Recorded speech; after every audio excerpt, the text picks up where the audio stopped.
early, son. So we could get, we just coming in strong, off the dribble, you know, coming in. We had to run down the hall from the production conference room Mm-hmm. run down here. Mm-hmm. Beautiful, beautiful thing. But good morning to all. Good Excuse me morning. while I clean my camera. Oh yeah, well, sometimes it has to happen. You had to clean the camera, see what's going on. I gotta see. We should be on all our regular outlets today.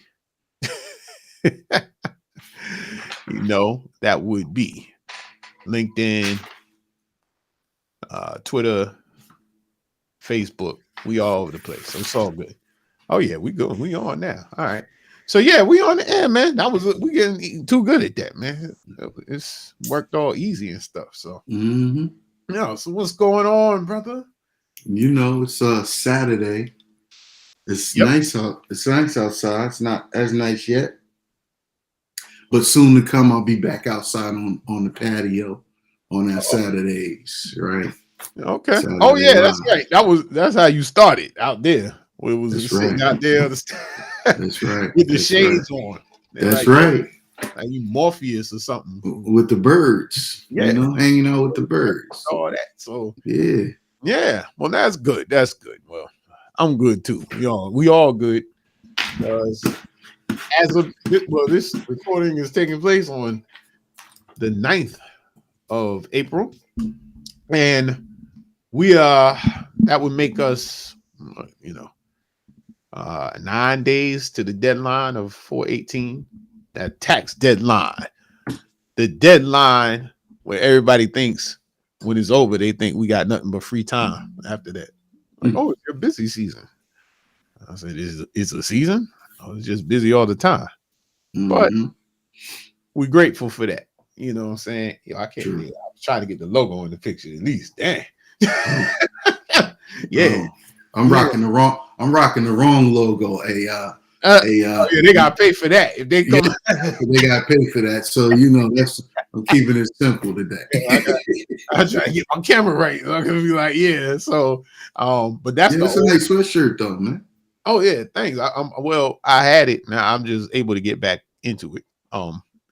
So that's why. So it's but it is. I mean, it's a nice joint. I would, You still have the place you ordered it from? Yeah, but we'll see when we're gonna get some new with the new logo. We gotta get some more stuff with the You gotta do some biz therapy hoodies too. Oh yeah, those I'm ready for that. But anyhow. As y'all can see, it's a freestyle Saturday. But today we decided that we're gonna talk to you about taxes. Mm-hmm. Shocking, right? Imagine that. I mean, we're gonna talk about taxes, talk about some of the things that happen. We're gonna just talk about taxes. Put your questions in the comments. Don't forget to subscribe. I'm gonna say that at the end too. Don't forget to subscribe to our YouTube channel so you get alerted when this summit takes place. So, anywho, yeah. So what's up, man? What we gonna talk about? You moderate. I'm just so we at the end of we coming to the end of the first deadline, right? Mm-hmm. For taxes, and it seems like everyone seems to be in a panic in terms of wanting to get their taxes done, so on and so forth, and or extensions. So here's a question: what really happens, or what should take place? Matter of fact, I'm just bundling these questions. You could pick whichever one you want to answer, right? All right. After the first deadline to the extension deadline. Matter of fact, here we go. Let's go back. What does an extension even mean? All right. Beautiful. Let me say this properly so we can use it in some marketing materials. I'll look straight at the camera and tell you. An extension, what we call an extension, is actually an extension to file your tax return. So in tax administration, there's two things: filing and paying it. So an extension is not an extension to pay. So let me be clear about that. It's not an extension to pay if you owe. It won't stop the late payment or the underpayment penalties, but but you extend. In theory, you would extend, pay what you have at that point, and then you have the rest of the extension period to keep working on your return to see if you could reduce the liability. So does that mean amendments and things of that nature? No, because you can submit the money without filing it. So you don't have to file it. You can extend the filing and but make your payment by 4/15. So in tax administration on that level is really the design of it. I'm not, you can't use right or wrong in this, but that's the design. So it's about,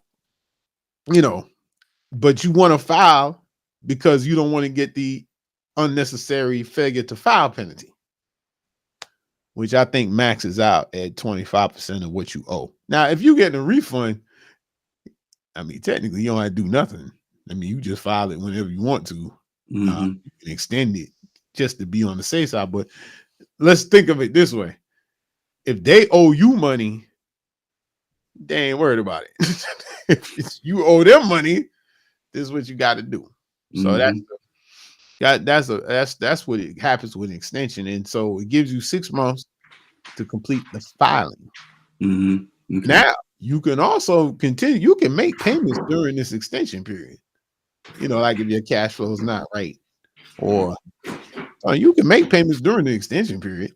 But I think the biggest takeaway is 2 parts of this. It's 2 types of penalties that can be when it comes to filing an income tax return. You have failure to file and failure to pay. And the extension removes the failure to file penalty.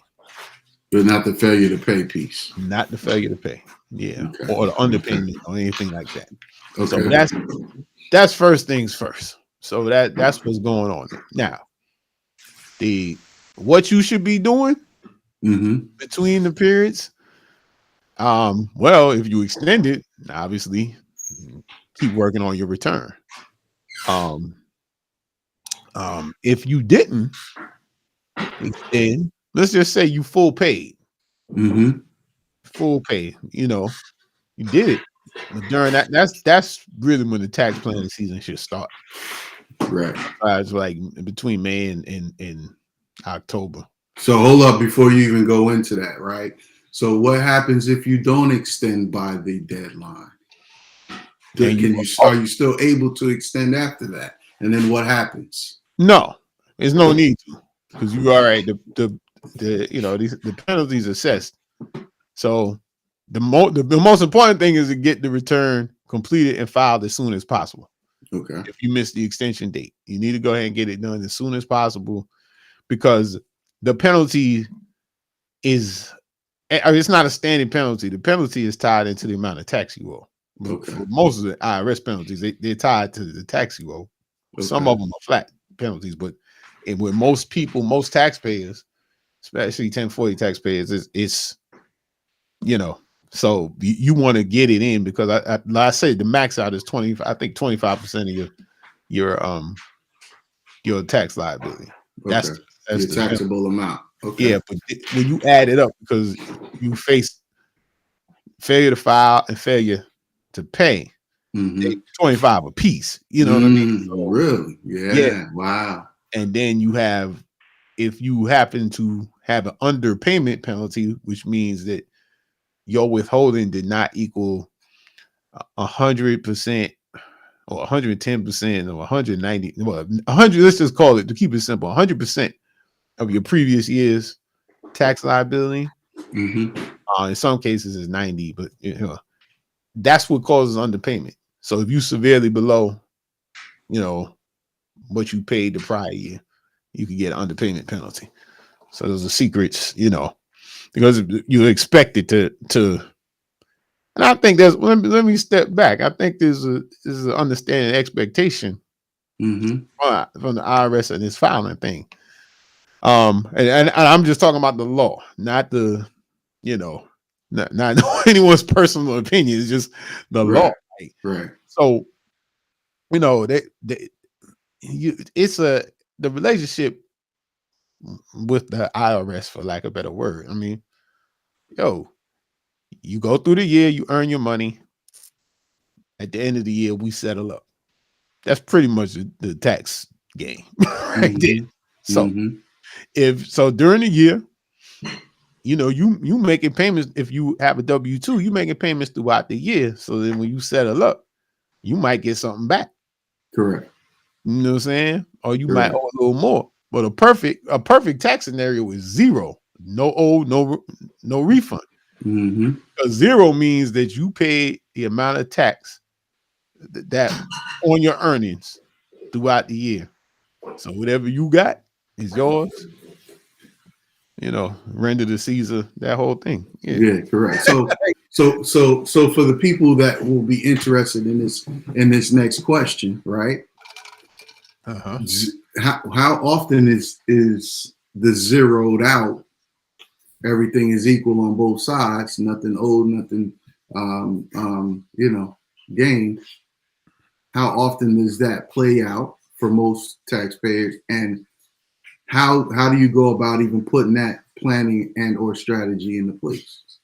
Well, it doesn't. From what we've seen, you know, we have seen a lot of people that have it, and I don't think anybody, you know, it's you had to be particular.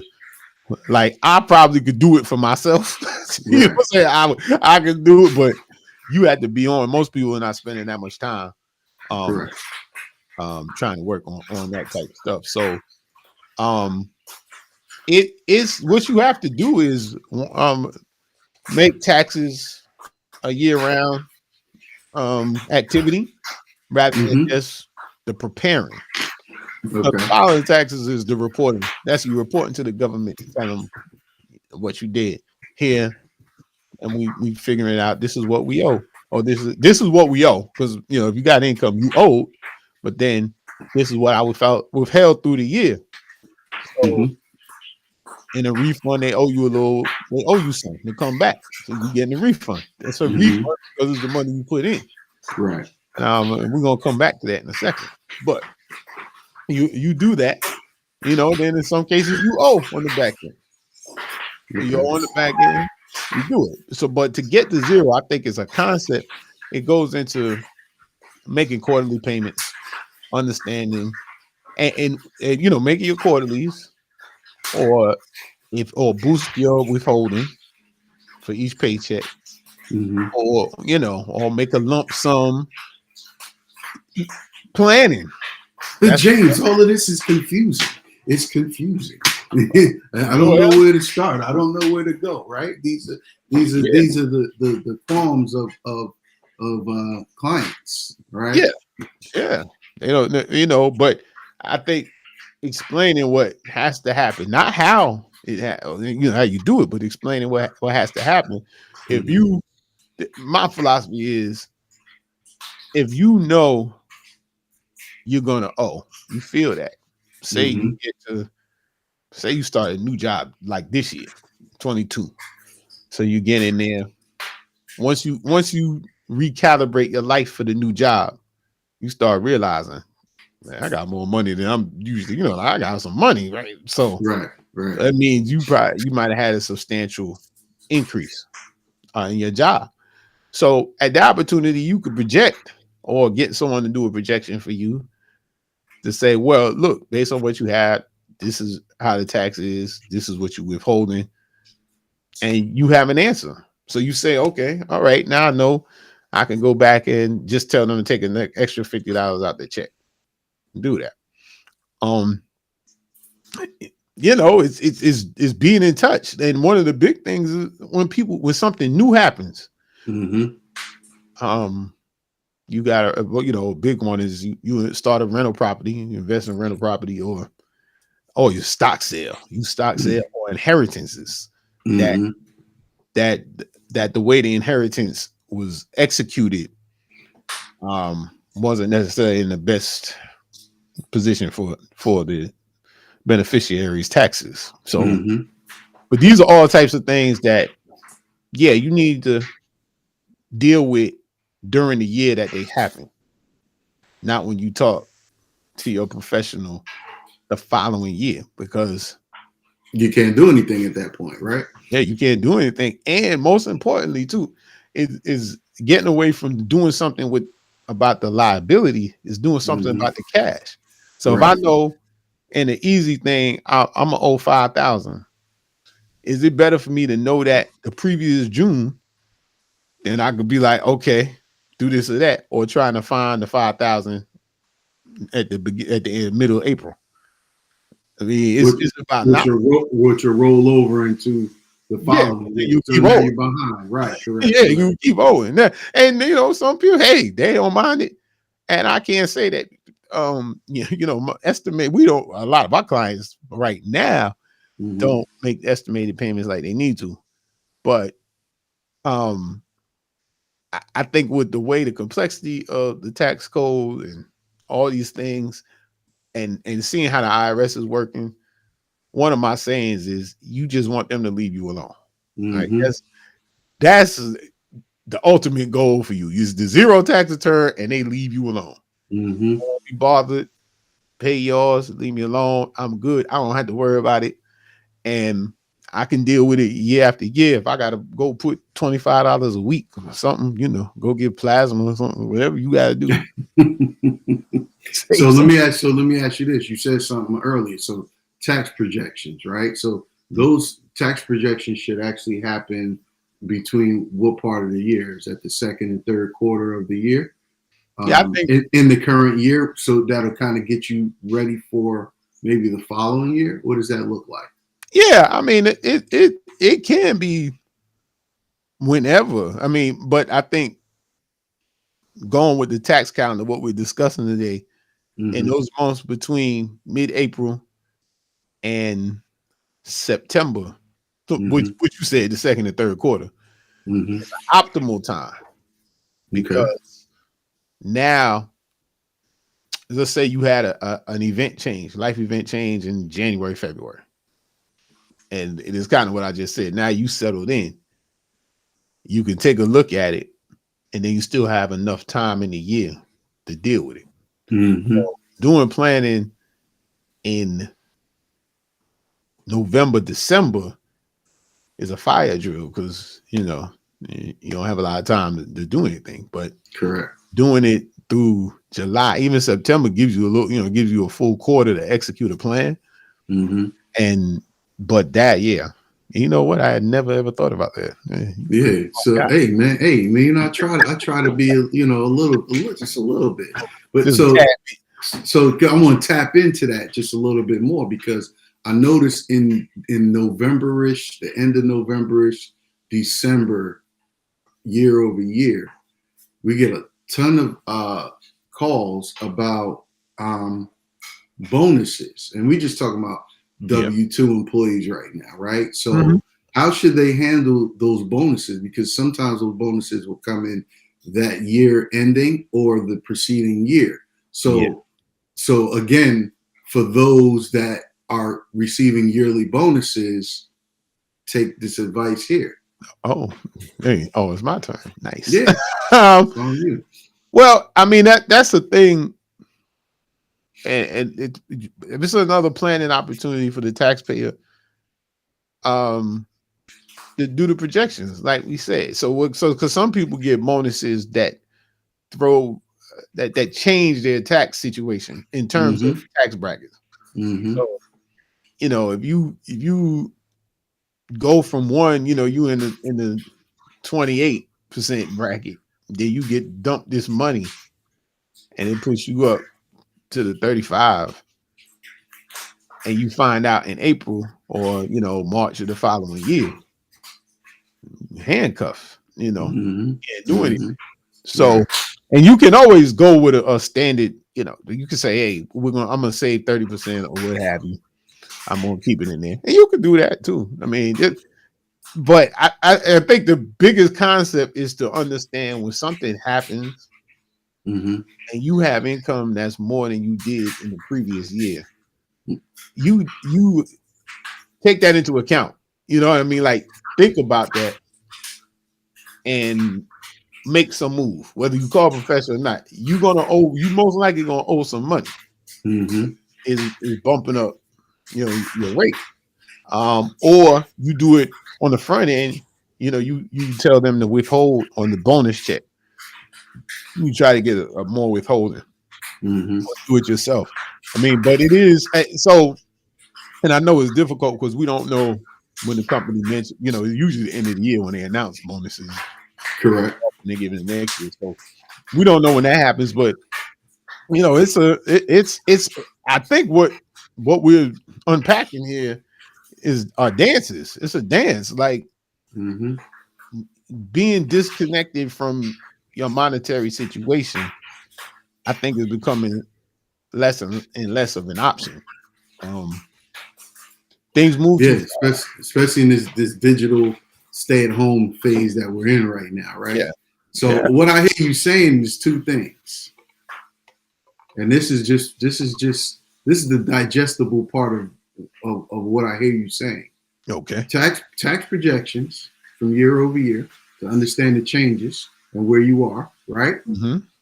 Two, through the tax projections, getting the understanding or getting a number of your taxable rate and putting that aside in a habit year over year, right? You can do that monthly, right?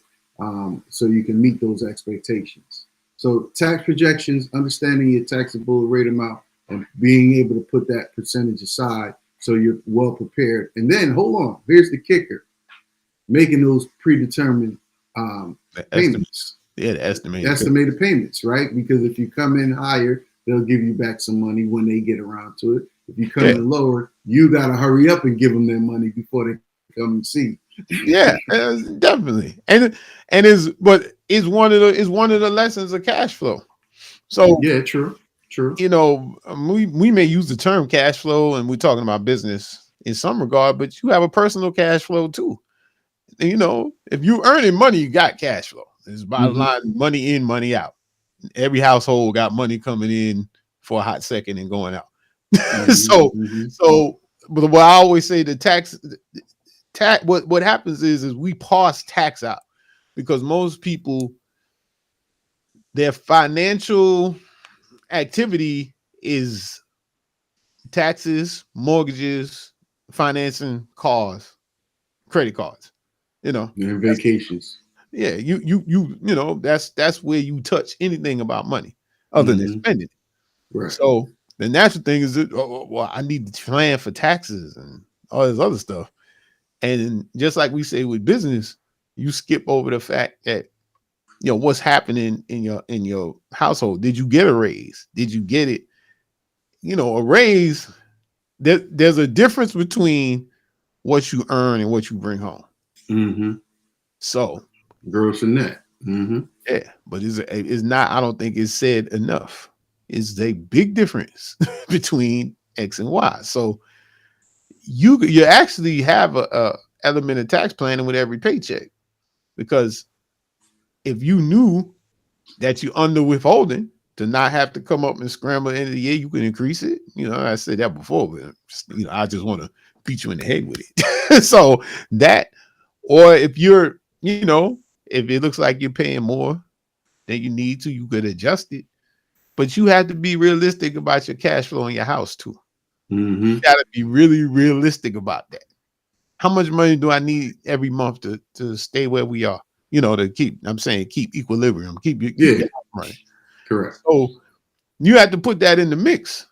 So making decisions just on taxes, that's you know, you got to pay them. So don't make your decisions off of that. You got to take into account. So for instance, if you cool, well, hold on to your money and paying a lump sum at the end of the year, you know, the best practice on that is that you invest in the money.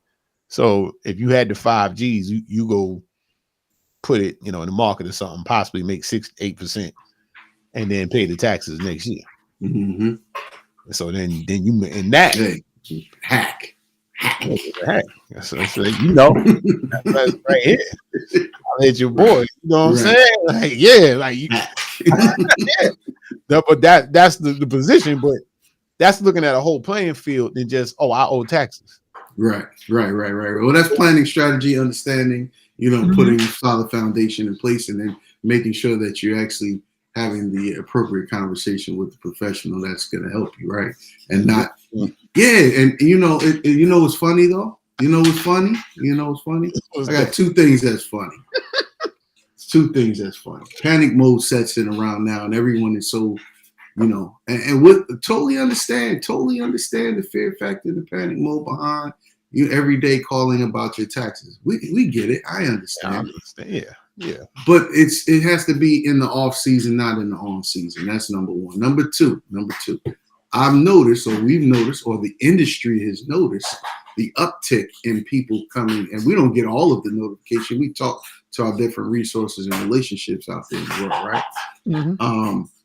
There is a heavy trend of folks reaching out to get their back taxes done, and we talking about fives. I think the mean based off of everything is probably 5 to 7 years of back taxes. 10 years. So years. But I figured out what the carrot is. What they think is going to be another stimulus?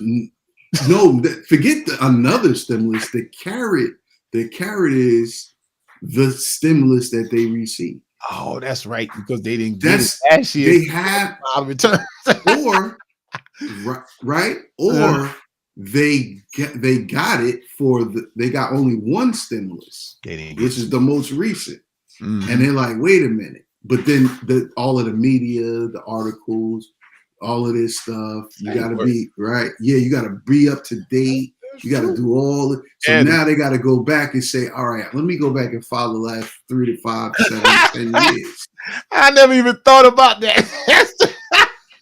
So that's why they're all under pressure. And I'm like, I'm in the lab every day, right? So I never thought about that. That's all. Since last year, I didn't understand. I mean, these people that you usually wouldn't see till the end of March. They calling it like February. I'm like, what's the deal? January. They like, I gotta file my back tax. I'm embarrassed or this thing. You don't need to be embarrassed. Whatever your decision is, there's no judgment here, right? Wow. But we're just talking about what we see from the internal fact of the industry that people are really coming out of the woodworks with. I gotta forget what I owe. I have to file back taxes. Right. So now here's where you come in. Yeah, let me know where I come in. That's hilarious. The government and state will file taxes for you. What is that called? Substitute return. So boom. Yeah. And the people are like, wait a minute. What is that? How they gonna file my taxes? They don't know how much I make. Doesn't matter. Yeah, you know how much was reported to them. So after a certain time, they file for you, but I believe, they don't calculate credits or anything. Nope. Put in what you made and what that's why they leave it on us as the taxpayers to make sure we put in information to calculate credits and this and this and this and this and that, right? So that's very interesting. You bring some points. I just didn't even think about that. And look, I've always said, like I say to my kids, change is gonna come. It's either you gonna change it or the world gonna change it for you, and then you got to deal with it. And that's true. So I know some people. I haven't really looked, but the way they're doing this advanced child tax credit, people getting the checks. That's a carrot. That's a carrot. What you mean is like paying. That's a carrot to Charlotte's Web. Yeah, that's like police buy back. I digress. Yeah, you get arrested for having a firearm that you just sold. Oh, you could come and turn it in, and there be no questions asked. Yeah, while you're on camera coming in and walking away. Yeah, walking away. Follow your heat signature the way you rest at. Yeah. So that could be happening. It is popping. Because that's the thing that last year I was like, are you people serious? It was, people acting like they just outstanding tax citizens, all that. Like last year, and I was like, what? Like, what do you do? What is this? Now it's important for you? It was like, it's important. That's just panic mode. Yeah. And again, We get it. We understand. But okay, this easy. If we take you on, or any professional takes you on as a client, they obviously know what they're doing, and just don't move or don't lead with fear. Yeah. Be transparent about what you're feeling, what you think what your current situation is, so they can actually help you, right? Because fear puts in it kind of pumps the ego a little bit, and if they're not getting the answers or the attention or the responses necessary, they just go into a whole different spiral. That's not how this needs to be handled. No, and ideally, with a program we tried to roll out last year, didn't work out too well, but like I said, but it's okay. Ideally, you would make taxes a year-round discipline, so that'll ease some of the fear. Correct. I mean, just in me, I think it's a habitual thing. Just in saying that, hey, I'm looking at stuff once or twice a year. I have it, so there's not this big mystery black hole out there when it comes this time of year. So the people that have a handle on it, I think part of it is the fear and the surprise. And then when you have somebody with those back taxes, they really don't know what's about to happen, because they're like, they haven't done it in 5 years, 6 years, 10 years. And they under pressure. But I'm always like, you weren't under pressure for 10 years, or I'll be under pressure now. What's another 2 weeks gonna do? It's been 10 years. Yo. I mean, and it comes up like, I want to refinance my home. I want to buy a new home. I have a tax lien. Well, look, how long is your tax? How much is it? It's, over 6 figures. I think I've seen in the last 2 years, I think I've seen two very close to 7-figure owed to the boys, right? Yeah. Well, I mean, they made the money. Well, that's why I look at the cash flow. My heart, B. That's.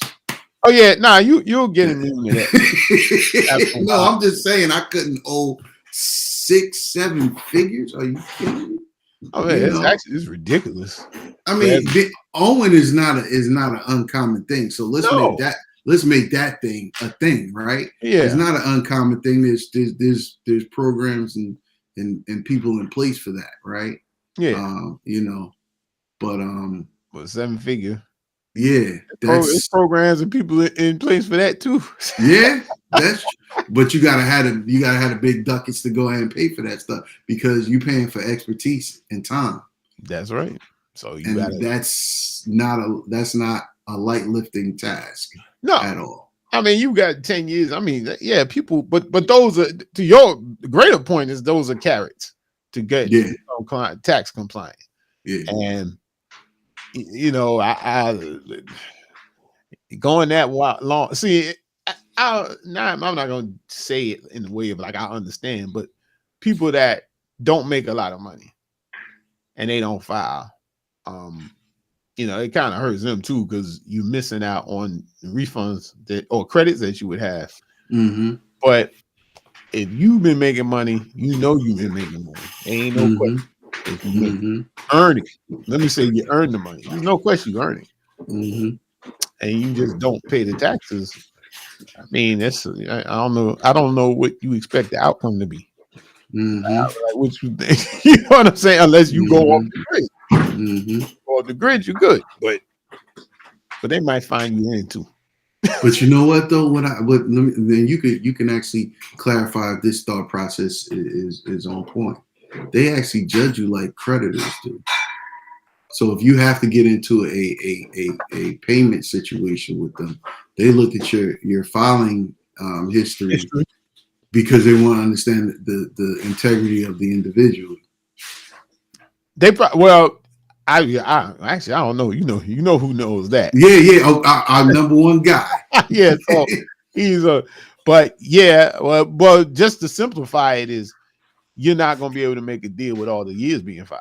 They're not going to make an arrangement with you if if you haven't filed all the returns. Well, you got to be compliant first. Yeah, it's compliance. So which goes back. So we flipping back and forth between the person that is proactive and the person that's reactive, because person is proactive. I mean, you're gonna owe money. I don't know how much. I mean, and that person wouldn't know how much. So they come in, we do a thing for them. This is what it looks like. It's your discretion. If you want to make estimates, go ahead. But at least you know what it is. With all the scenarios that we went through. Then there's other people just put their head in the sand. I'll deal with that later. I'll do with that next year. I'll do 2 years at a time. Wait, it's 5-6 years for me. Whoa. Yeah. So this is 6 years ago. But check it out. That's where the personal cash flow goes. Because here's the thing. If you've made the money and you didn't pay taxes on it in those 5 years, where are you going to get it from? Because the assumption is you're going to stay current with your taxes. So you have to start paying every year for the current year. Where in the world you going to get 5 years or whatever the tax is? You spent it already. It's gone. So how are you going to do that? Nah, well, go and listen. I'm sure they have fertilizer. We go plant a money tree in the yard. Oh, well, let's go get it right now. Let's go. I'm from my remote area. I'll meet you there. Yeah, all right, no doubt. Bring a shovel. Gonna get it. So, yeah, it's my thing. It really is about cash flow, and personal budgeting. Got to do it, man. And however you want to do, because inflows and outflows. If you let these taxes pile up, and guess what? You never get out of it. Then so we here to help the people, right? Oh yeah, we definitely here we're here to help the people. So we'll call it. We'll just how the groundhog comes up to let us know if spring is going to be extended and not. Hayward CPA is here to pop up with tax projections. So reach out to us for tax projections. Quarter 2, quarter 3 after the tax deadline. Yeah. Right. Yeah. And we can work on tax projections for you guys. And then I think what we need to do is probably need to do. I know it's not custom because there's no boilerplate for everyone. Yeah. Excuse me. It's custom. It's not boilerplate. Right. Exactly. For everyone. Right. So we can probably come up with this is what we'll do. We'll see how many tax projection folks come up. I know we have quite a few, but after this live, let's see how many kind of chime into it. And then we'll phone number supposed to come. Oh yeah. You gotta put that in the thing. Come on, start typing, right? Start typing away. Oh yeah. And then we could do a bonus session for those that actually you have to say that you saw this and it piqued your interest and you're in this situation off of the live. Yeah. Okay. And then we'll do a bonus feature presentation based off of projections, and that's individual and or business as well, because we didn't talk about business. That's a whole nother. I try not to talk about business because we always talk about business. So true. 40 people. True. Be, involved here. So because they're important too. Well, yeah, definitely. But every business has an owner. Correct. Correct. Oh, so there he is, ladies and gentlemen. He's typing. Oh man, I'm just I gotta put your affiliate code in there in the message. Okay, boom. There you go. Now we got it going. I got it going down there. All right. Yeah, you know what I'm saying. So send us an email. You're interested in tax projections, or you don't want to be scared about the IRS. Yeah, there's no need for that. If you, we got another associate that when you scared, you can talk to him. Oh yeah, without a doubt. He's we're gonna get him on very soon too. I know. I'm gonna get my mind right around that one. Yeah. No, well, we're gonna have stopping points. So I'm gonna have a green light. Maybe a flag, a green flag, red flag, yellow flag. I'm gonna coach him for a few weeks. Okay, I got it. All right. Get his senses good about going. that scenario. Yeah, because it'd be like, It's a good thing we're not on tape. We run out of tape. If Yeah. But I will say this: we sitting here, joking, but he's top notch in what he does. I mean, yeah, I've seen it. We're involved. yeah, but I'm actually, it would be good to have. And it piggybacks off of this. People asking. I know it's somewhere with here we talking about what happens. We talking about what should happen in between us and tax planning, and then eventually you get the filing. The deadline filing. There's no additional extension. So after that, it's just late. And bear in mind that in most, the IRS does in November, the IRS shuts down the e-file servers. Correct. Because they had to get ready to turn it over for the next year. Correct. So if the return isn't e-filed by mid-November, then you're not able to e-file it till either open back up in February. Yeah. So if you would, and this applies to people who are trying to buy a house or something like that, and they haven't done their returns, and they're all over the place, and so 5 years, at least 2 of them you probably will have to mail in. So it's incumbent, people look, get them done, man. Get them done. Get them filed, and you can always amend them. I mean, you can amend because it's original return that you're putting in there. So behind on taxes, just do the returns. You'll be good. It's better to know than to not know. You don't know. So like if the states here, definitely North Carolina, they are draconian, man. Yeah. They're gonna come. My old boss used to say that you pay the state first. If you could pay either one off, pay the state. Get them off your back. But the thing with the feds is it takes them a long time to get to you. But when they come in SWAT style. They coming strong, man. They coming out through the trees, through the window, out your vents. Yeah, they gonna be there. It's going down. So there's no escape. So, but see, I'll ask you an opinion question. What do you think causes someone to just not file for that amount of time? Like why is it? Because they know they have to file. It's not out of not knowing. So what do you think? How does it happen in their thought process like that? I think most people think that they're 6 degrees removed from being affected by it, and 2 things I think play a part: the lack of education and understanding, and then fear, the heightenment of fear. From the community standpoint, and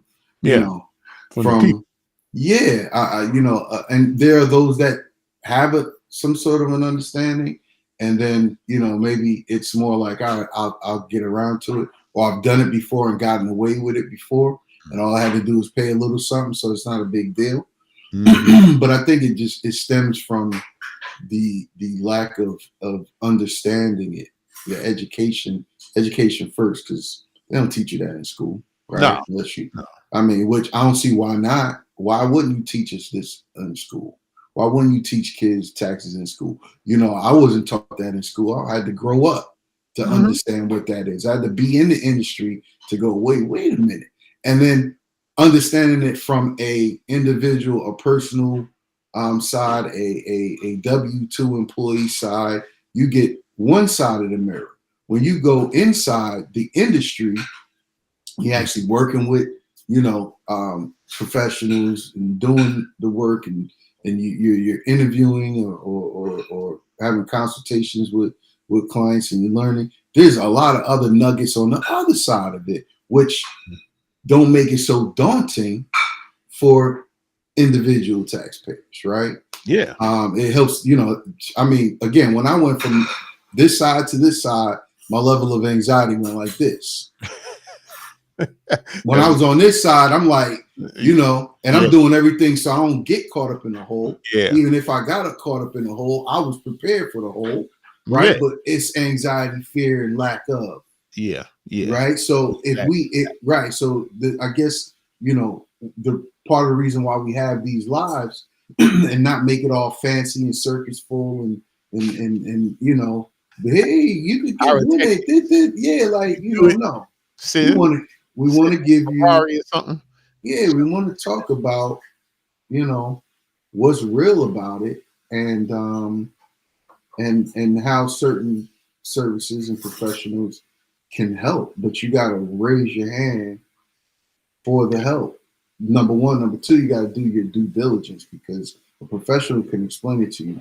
If you don't take what he's explaining and go further your education and implement, take action on what the scenarios that the professionals are providing, then you're going to just still go back to ground zero, right?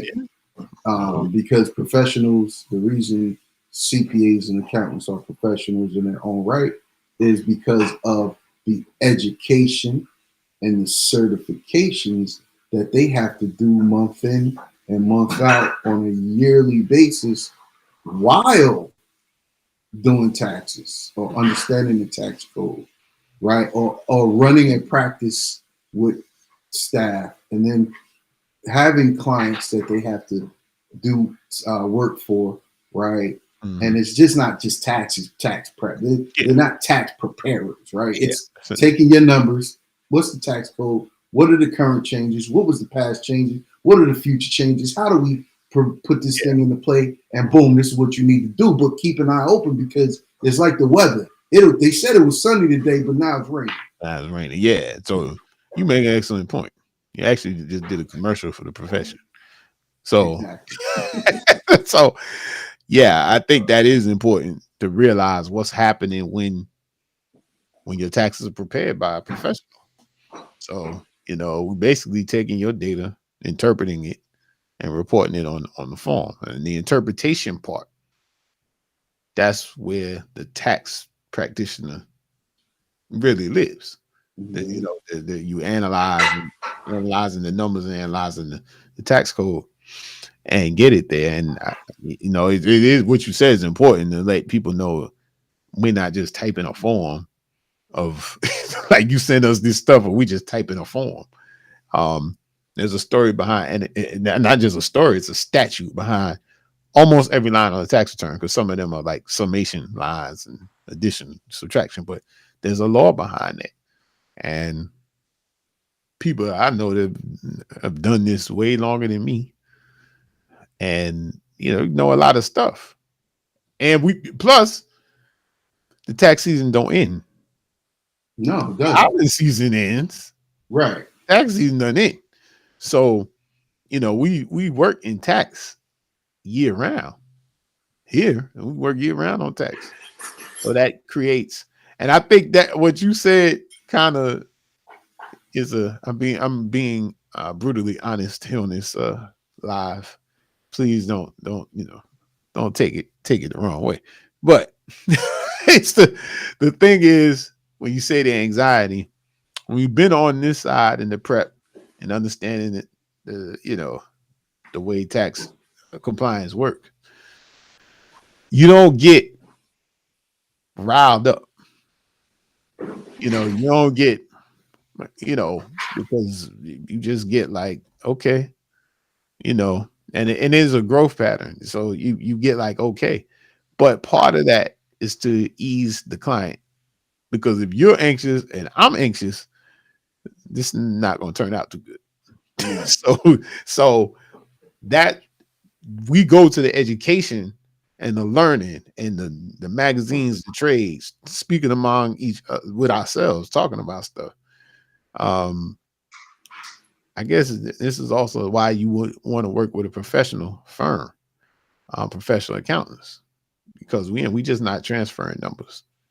So to all the trolls out there, see, I'll put it back. So no, but that's what that's what we do. So what we even explaining the process today, because there's a lot of misunderstanding in tax administration.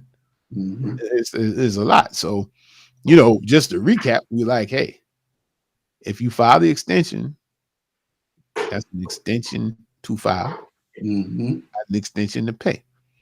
Okay, because even if you ever see, it's not the voucher, but they'll ask how much you're paying they'll ask how much are you paying with the extension. So Correct. you have that's one thing, but I also highly encourage, and I know this is on topic but off topic. Do a budget. Use use Mint, Truebill, something like that, so that you can really see what kind of where your money goes. And this is and to bridge that back to the taxes. If you end up being in a position where you owe, let's say, over 50,000, 50,001, whatever, you have to fill out a form that lists your household expenses and all types of stuff for the IRS to consider giving you a payment arrangement. That's only depends now, because apparently things are changing. But it's a dollar threshold. Yeah.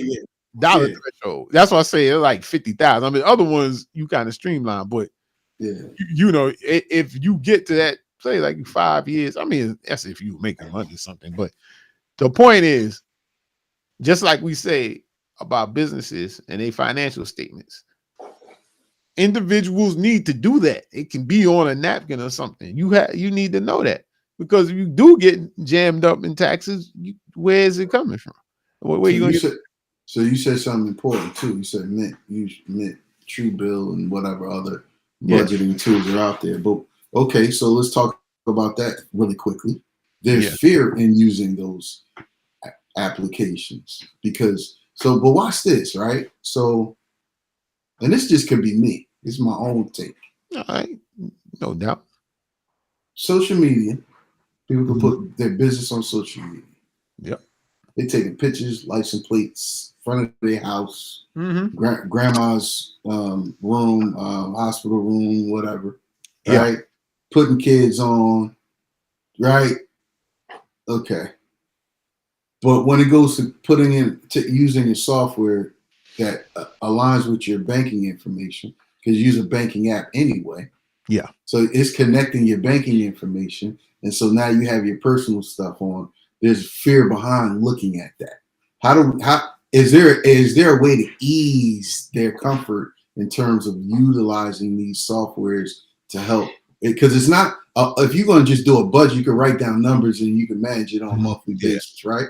But we're more so talking about data.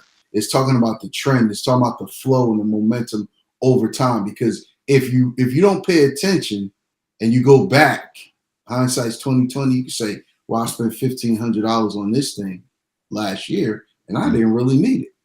Yeah. Versus if you're on a trend and it's alerting you on a monthly basis, or whenever you set the filter, the reminder, right? It's alerting you that, hey, you're spending high here for no reason.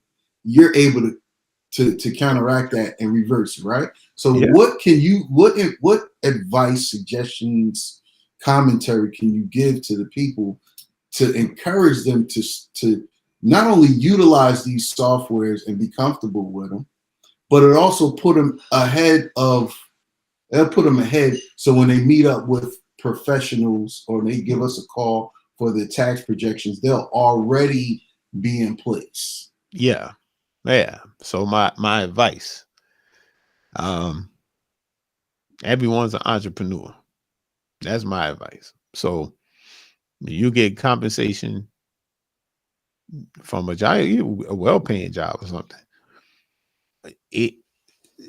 In short, that's kind of agreeing with you saying everyone's an entrepreneur, but how to get people to be comfortable is you need to be in sync with your income and expenses. That's why I think that they pull statistics out and say this percent of people are one paycheck away from being broke. Now there is a wage disparity thing in here too. But it's like we're in the United States, we buy stuff. Like that's what we do. And to your point, we'll buy. Of course, I mean, you have every subscription: Hulu, Netflix, Disney Plus. Kind of talking about myself, but anyway. So, but that's But you have all those things, and then but you work 60 hours a week, so you never even home.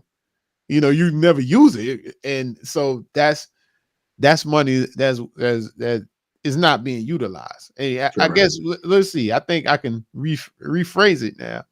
Is that you want to learn how your money is being used? So so you bring home your check, and you don't have to go all deep and like like I probably forensic. Me is ridiculous. I mean, shoot. Sometimes I'm like, I need an accountant. I spend too much time doing it. So it's like I'm like, so it's really important. I just feel like it's highly, especially how much we've leveraged debt in the last essentially 20 years.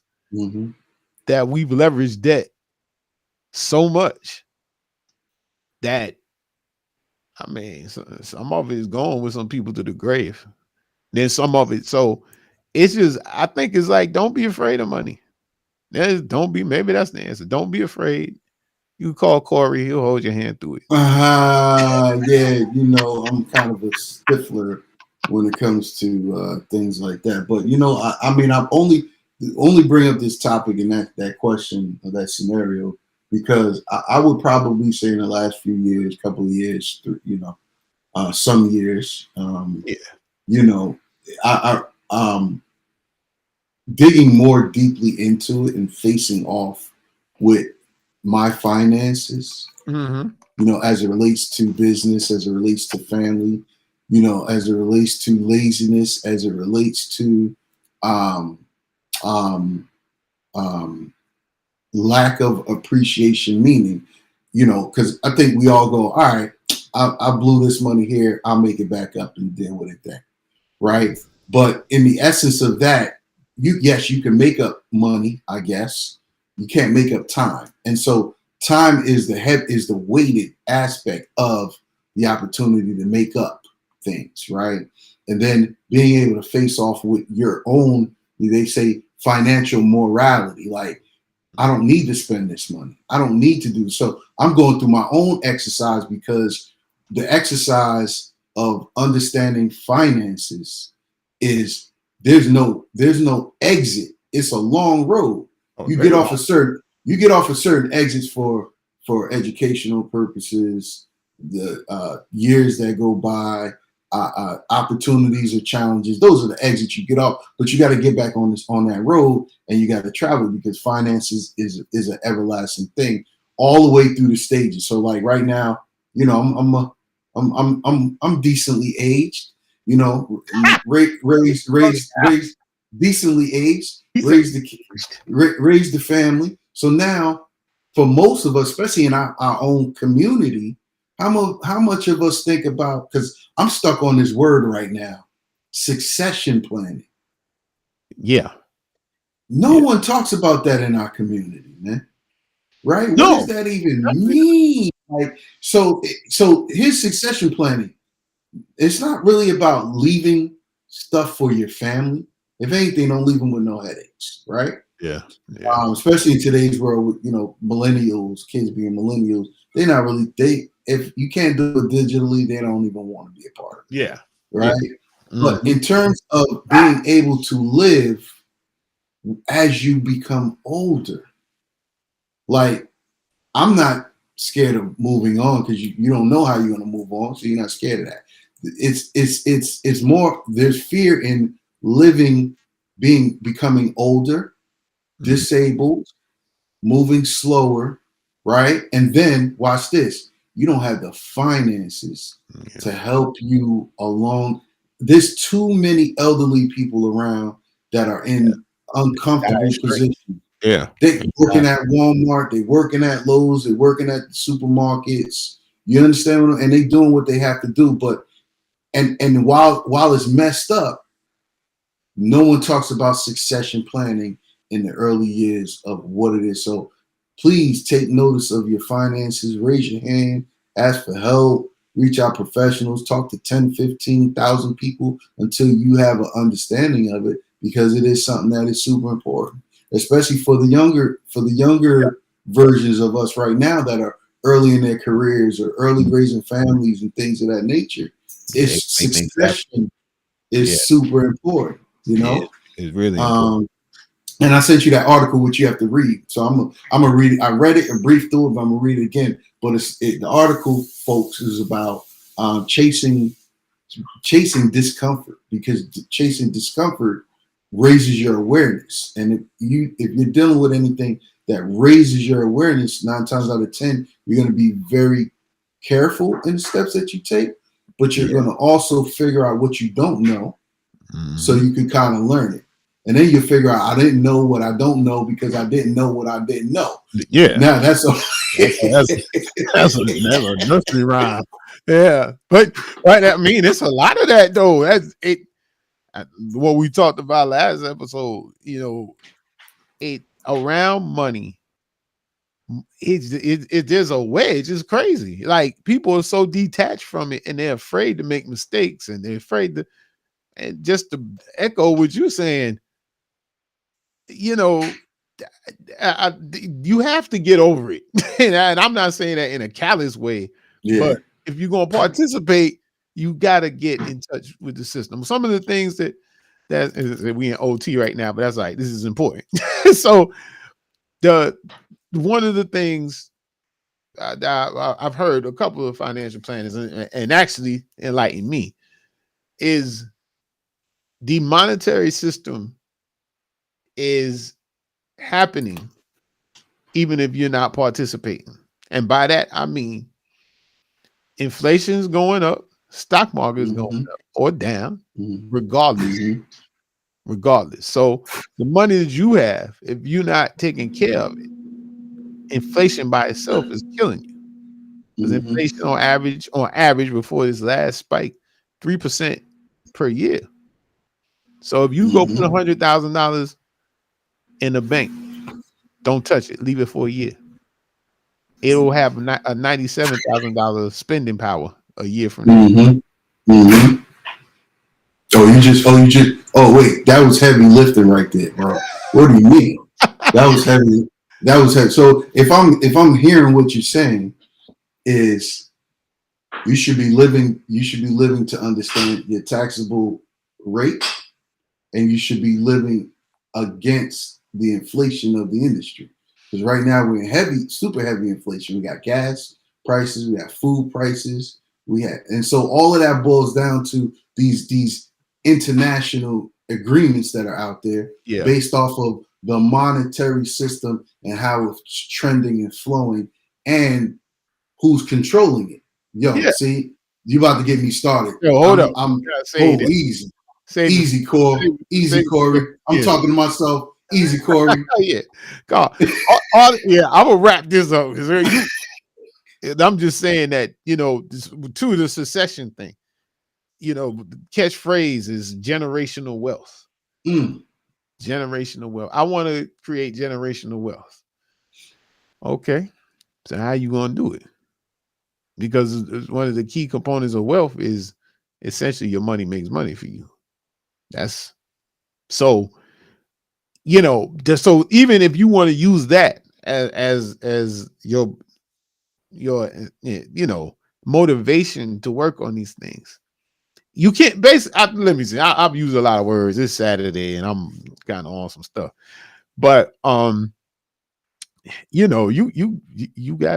gotta pay attention. Like, you can't. It's no saving money and having wealth is no longer a passive activity in terms of doing it. Like, it's just gonna happen. You can't go sit your money in the bank and in 40 years it's gonna be, they give you 0.5%. There ain't been rates on savings accounts above 1 at least 20. It's like, it's been a long time since a bank was giving any type of interest on deposits without it being CDs. And I don't think they're gonna go back, because the CDs probably it work better for them, because the money's logged in, gives enough time for wherever they lend you money Yeah. come in. Right. So it's not a passive gain. So, and that includes the taxes. It's not passive. It's part of you. If you're doing okay, you just like you have to pay your expenses for your house, your taxes are an expense, and you can't be passive about your money. Just can't be, because and just touching on some of the things you said too in terms of retirement. What I suggest people do is think about how they're gonna keep. You may stop working at your job. You find out, but you got to consider how you're gonna keep making money. And that's the thing. So that you do end up in a lot of the seniors, because of where we coming from in the 20th century. Some of them have pensions, but very few. Yeah, but that's fading. Like, oh no, that faded years ago. Only people get pensions like in government work. The good private sector, it's a wrap. It's 401k, but a lot of times that doesn't come. You don't have enough money to stop going to work. You see what I'm saying? Yeah. like you can retire, but you really ain't got no bread. So you gotta go back and find something to do. On top of being bored, right? So or change your lifestyle, lifestyle you're accustomed to. So but that's probably a preview of a future show if I edit this out for a preview, because this could be a whole seminar that we could have on that, because it's one of the most vital things that I feel like, especially community wise, like and with succession plan. I just had a conversation with somebody about that this week. We don't have those conversations. That's not, we don't talk like that. And I'm just saying it needs to change. So we just don't. I mean, it's just situations where, look, the access to the professionals that are in planning, doing trust, doing estates, a little more accessible now than 10 years ago or something. But the immediate thing is, I can't afford it. I mean, how can you not afford it? It's the same thing. It's the same thing if you turn around and say, well, I want to have this for my children, this, that, a generational wealth. Well, I mean, it's not going to just happen. Like you have to actively do something for that to happen. Saying so, what, I'm kicking the word generational wealth in the back because that leads to egotistical financial strategies, right? I'm going to say freedom. Well, that's what it is. Meaning, well, I'm going to put that in front of it, because if you're able to do and act on in your own regard, that's taking accountability, responsibility, learning. So the finances will flow behind that. Yeah, all day, every day. So as I said, that's a completely serious theory. I think that should be on the Cortasic network. Oh yeah, well, we're gonna get that into. That would be good. Different topics, hot topics. So anyway, all right, our appointment is over now. We thank you for signing on with us. So I put in the chat, please subscribe to our YouTube channel. See, I'm sounding like one of these YouTubers. No, man, no, we don't have to go that route. They know where we at. Nah, I want them to subscribe. We need them to subscribe. No, no, I'm saying, they just subscribe, but they know where we at. Yeah, we need to subscribe and check us out on Facebook. Shout outs to my live feed if you out there, or if you're watching this down the line. And shout out to the LinkedIn crew. It's all good, Shout out to everyone that's reached out to us, that we do business with, that we had a conversation with. That is still to come. All of our strategic partners and cohorts. Yeah. Oh, watch out. And I'm going to give the final shout out. I got to stop. Even to those that we didn't agree with. That's how about that. But it's balanced, though. It's balanced. I'm shouting out. We didn't have an agreement. We had a disagreement. It's a balance. It happens. It's part of being a human. So with that being said, y'all, enjoy the rest of your day. enjoy your next 2 weeks, and we'll be back. You chuck up your deuce. I'm chucking up 2 deuces.